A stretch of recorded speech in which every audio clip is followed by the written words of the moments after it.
नारायण, भज मन नारायण नारायण नारायण, भज मन नारायण नारायण नारायण, श्रीमन नारायण नारायण नारायण, श्रीमन नारायण नारायण नारायण, भज मन नारायण नारायण नारायण, श्रीमन नारायण नारायण नारायण, भज मन नारायण नारायण नारायण। हे पुण्य आत्माओं, कछुआ मनुष्य शरीर को बेकार नहीं जाने देता, लेकिन हम इसे समाप्त करने पर लगे हुए हैं। केवट के प्रेम से अटपटे शब्दों को सुनकर भगवान श्री रामचंद्र जानकी जी और लक्ष्मण जी की ओर देखकर हंसे, जैसे उनसे पूछ रहे हैं, कहो अब क्या करूं। उसमें तो केवल अंगूठे का स्पर्श करना चाहता था ये, और तुम लोग इसे भगा देते थे। आज भी तुम दोनों हो, लक्ष्मी सीता बनकर हैं और शेषनाग लक्ष्मण बन के हैं। अब तो ये दोनों पैर मांग रहा है धोने के लिए, उसमें तो केवल एक अंगूठा स्पर्श करना चाहता था। केवट बहुत चतुर था, उसने अपने साथ अपने परिवार को, पितरों को भी मोक्ष देना चाहा, और चरणों को धोकर पूरे परिवार सहित उस चरणामृत का पान करके उसी जल से पितरों का तर्पण किया। आप सोचिए, और पितरों को भव सागर से पार कर दिया और आनंद पूर्वक प्रभु को गंगा के पार ले गया। आप सोच के देखो, जब केवट भगवान के चरण धो रहे थे, बड़ा प्यारा दृश्य है। खाली शब्दों से मत सुनो, भावना से सोचो। जैसा मन करे वैसा केवट बनाओ, जैसा भगवान का रूप बने वैसा भगवान का बनाओ। बड़ा प्यारा दृश्य है। भगवान का एक पैर धोकर उसे निकालकर अपनी कठौती से बाहर रख देता है, दूसरा धोने लगता है तो पहले वाला पैर गीला होने से जमीन पर धूल से भर जाता है। केवल दूसरा पैर बाहर रखता है, पहले वाले को धोने लगता है। 7-7 बार दोनों चरण धो चुका। फिर ये सब देखकर कहता है, प्रभु एक पैर कठौती में रखिए, दूसरा मेरे हाथ पर रखिए ताकि मैला ना हो। जब भगवान ऐसा ही करते हैं तो जरा सोचिए क्या स्थिति होगी। यदि एक पैर नीचे और एक पैर केवट के हाथों में होता, भगवान दोनों पैरों से खड़े नहीं हो सकते। भगवान ने कहा, केवट मैं गिर जाऊंगा। केवट बोला, चिंता क्यों करते हो भगवान, दोनों हाथों को मेरे सर पर रखकर खड़े हो जाओ, फिर नहीं गिरोगे। जैसे कोई छोटा बच्चा हो, जब उसकी माँ उसे स्नान कराती हो तो बच्चा माँ के सर पर दोनों हाथ रखकर खड़ा हो जाता है। भगवान भी आज वैसे ही खड़े हुए थे। भगवान केवट से बोले, भैया केवट, मेरे अंदर का अभिमान आज टूट गया। बताइए, भगवान कहते हैं मेरा अभिमान टूट गया। केवट बोला, प्रभु क्या कह रहे हो। भगवान बोले, सच कह रहा हूँ।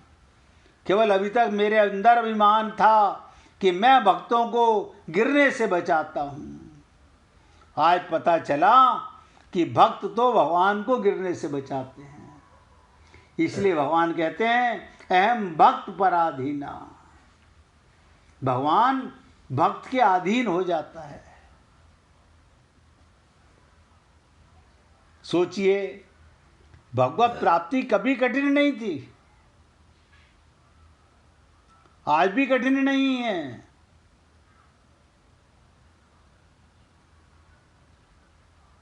बस चाह कठिन है। हमारे अंदर भगवान के प्रेम की चाह नहीं, भगवान से संसार की चाहना बहुत ज्यादा है। और इसी के रहते हम सब लोग वही सब कर रहे हैं, छल कपट। भगवान कहते हैं मोहे छल कपट छिद्र ना भावा। तो मैंने आपसे निवेदन किया, स्थिर बुद्धि वाला शांति को प्राप्त होता है। कामना से, इच्छा, ममता आदि से रहित होने पर शांति आकर प्राप्त होती, अपने आप होती है। ऐसी बात नहीं, शांति तो मनुष्य मात्र में स्वतः सिद्ध है। जब परमात्मा अंदर है तो शांति बाहर रहेगी। केवल उत्पन्न एवं नष्ट होने वाली वस्तुओं के सुख भोगने की कामना करने से, उनकी ममता का संबंध रखने से अशांति होती है। यानी अशांति माने अंधकार, दुख। अब सोच के देखो, प्रकाश पर अंधकार कैसे हावी हो गया? अज्ञानता के कारण। जब संसार की कामना, ममता और अहमता सर्वदा छूट जाती है तो स्वतः सिद्ध शांति का अनुभव होने लगता है। इसीलिए संत महात्मा कहते हैं, जब गावे संतोष धन, सब धन धुरी समान। और ये इसी देह में मिल सकता है। तो इस श्लोक में कामना, ममता और अहमता, इन चारों में अहमता ही मुख्य है। कारण एक अहमता के निषेध से सबका निषेध हो जाता है। अहंकार के जाने से सब कुछ चला जाता है। यदि मैंपन ही नहीं रहेगा फिर मेरापन कैसे रहेगा? आप बताइए। जब अज्ञानता मिट गई, अहंकार मिट गया, तो मेरापन काहे का? मैं शरीर हूं ही नहीं। शरीर के कारण आप नजर नहीं आते, शरीर आपके कारण नजर आता है, वरना यही शरीर मुर्दा बन जाता है। कभी सोचा हमने? जिस शरीर को मैं करता रहता हूं, वो किसके कारण नजर आ रहा है? और अज्ञानता से अहंकार पैदा हो गया,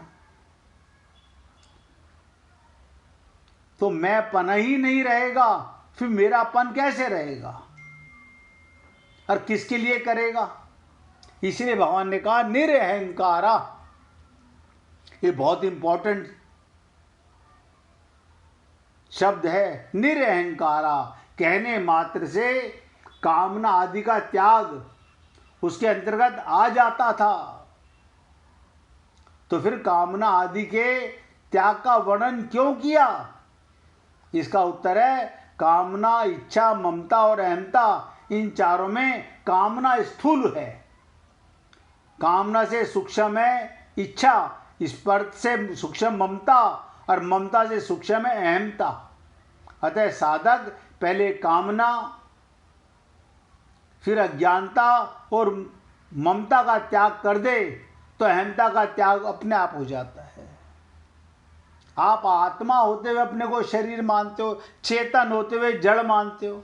कमाल की चीज देखो, हमारी कितनी बड़ी अज्ञानता है। हम सब हैं आत्मा, मानते हैं शरीर। अगर शास्त्रीय दृष्टि से पहले कामना का त्याग कर दें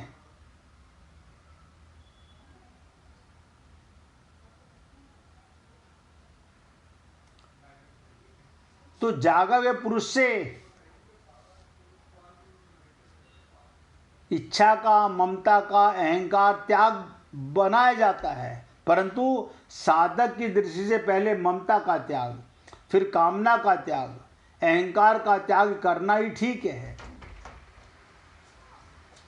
क्या मतलब? ममता प्राप्त वस्तु की और कामना अप्राप्त वस्तु की। देखो कमाल, ममता किसमें करते हो? प्राप्त वस्तु की। ये सब जानते हो, जो मिला हुआ है उससे ममता करते हो। और कामना किसकी करते हो? अप्राप्त वस्तु की। सबसे पहले ममता का त्याग करना सुगम पड़ता है। मनुष्य पहले ममता से अर्थात प्राप्त वस्तु से संबंध ही फंसता है। पहले ममता का त्याग करने से निष्कामता आती है और कामना का त्याग करने से स्थिरता आती है और स्थिरता का त्याग करने से, शरीर का त्याग करने से निरअहंकार सामर्थ्य आ जाता है। यानी शास्त्रीय दृष्टि के अनुसार चलने से मनुष्य पंडित हो जाता है। शास्त्रीय दृष्टि से चलेगा तो पंडित हो जाएगा और साधक की दृष्टि के अनुसार चलने से मनुष्य को अनुभव हो जाता है। आजकल हम लोग खाली पोंगा पंडित बन के रह गए, श्लोक रट के रह गए, उनसे क्या होने वाला है?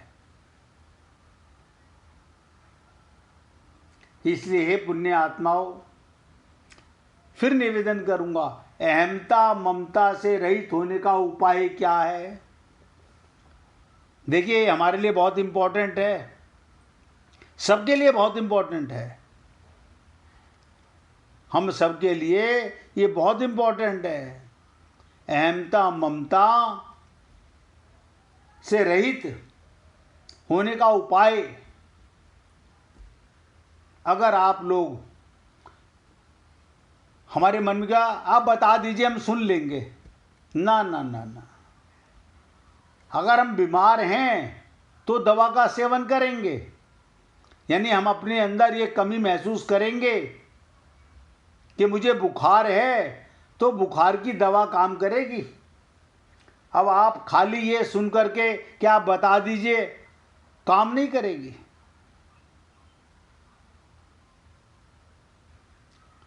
बहुत से लोग क्या बता दीजिए हम सुनते हैं। देखो, हम कितनी बार सत्संग तो लाखों बार सुन चुके, इस जन्म में क्या अनंत जन्मों में सुन चुके, लेकिन जब तक रोग नहीं अंदर देखेंगे तो रोग की दवा काम नहीं करेगी। ये बात मैं क्यों बोल रहा हूं कि आप और हम लोग जब चर्चा करना चाह रहे हैं, जिससे हम जागना चाह रहे हैं,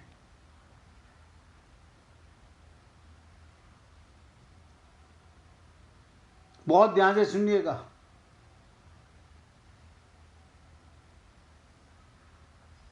क्योंकि ये बात कहने में सुनने में बड़ी अजीब लगेगी। कर्म योग की दृष्टि से, क्योंकि हम लोग कर्म योग योनि के अंदर हैं, मेरा कुछ नहीं है, क्योंकि मेरा किसी वस्तु पर, किसी व्यक्ति पर, किसी परिस्थिति पर, किसी घटना अवस्था आदि पर स्वतंत्र अधिकार नहीं है। जब मेरा कुछ नहीं है तो मेरे को कुछ नहीं चाहिए। सोच के देखो, जब मेरा कुछ नहीं है तो मेरे को कुछ चाहिए भी नहीं, क्योंकि अगर शरीर मेरा है तो मेरे को अन्न चाहिए, जल चाहिए, वस्त्र चाहिए आदि की आवश्यकता है। पर जब शरीर मेरा है ही नहीं तो मेरे को किसी की कुछ भी आवश्यकता नहीं।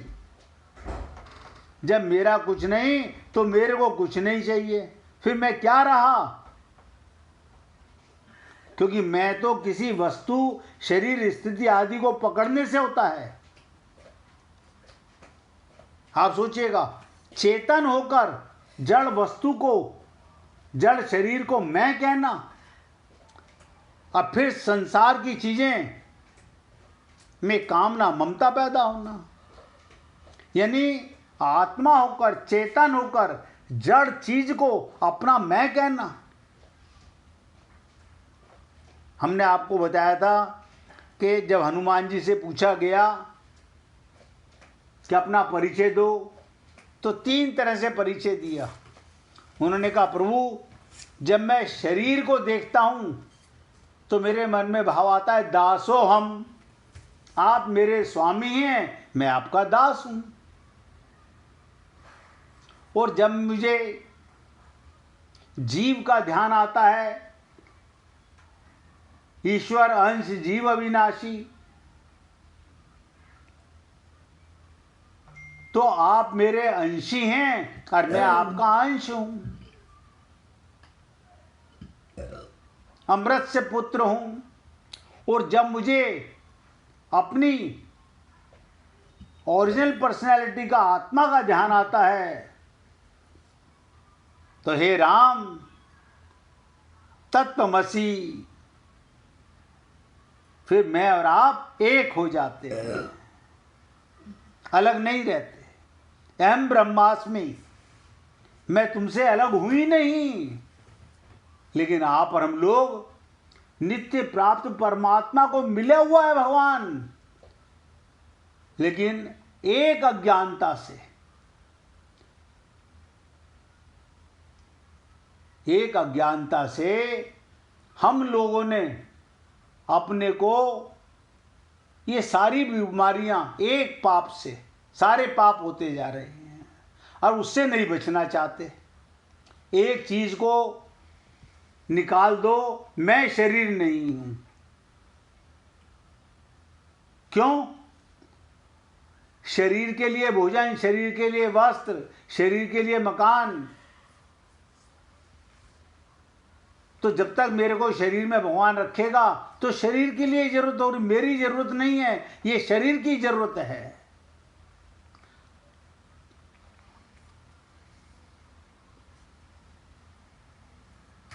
तो अहमता ममता से रहित होने का उपाय है। और उपाय तो है, अगर आप और हम लोग चाहें तो। और ये सोच करके कोशिश करेंगे, ना ना ना ना, कोशिश का क्या मतलब होता है? आप बताइए, कोशिश का मतलब क्या? आप सूर्य की किरण को सूर्य की मानने में कोशिश करते हैं? नहीं नहीं, वो तो हमारे को पता है। आप अपने को शरीर कहते हुए ये अज्ञानता को मिटाने के लिए, जब आत्मा का ज्ञान हो गया, चेतनता का ज्ञान हो गया, मेरे कारण ये शरीर खड़ा हुआ है, मैं नहीं तो ये तो मुर्दा है। लेकिन ये भ्रम नहीं मिट रहा। ऐसा नहीं कि हम समझ नहीं रहे हैं, लेकिन हम स्थिर बुद्धि में नहीं होना चाहते हैं। मैं ये नहीं कह रहा हूं कि आप शरीर में मत रहो, परिवार में मत रहो, बस अपनी अज्ञानता को मिटा दो। ज्ञान और अज्ञान में क्या है? अपनापन मिटा दो। शरीर से आपका अपनापन नहीं है, भाई इतनी सी बात है।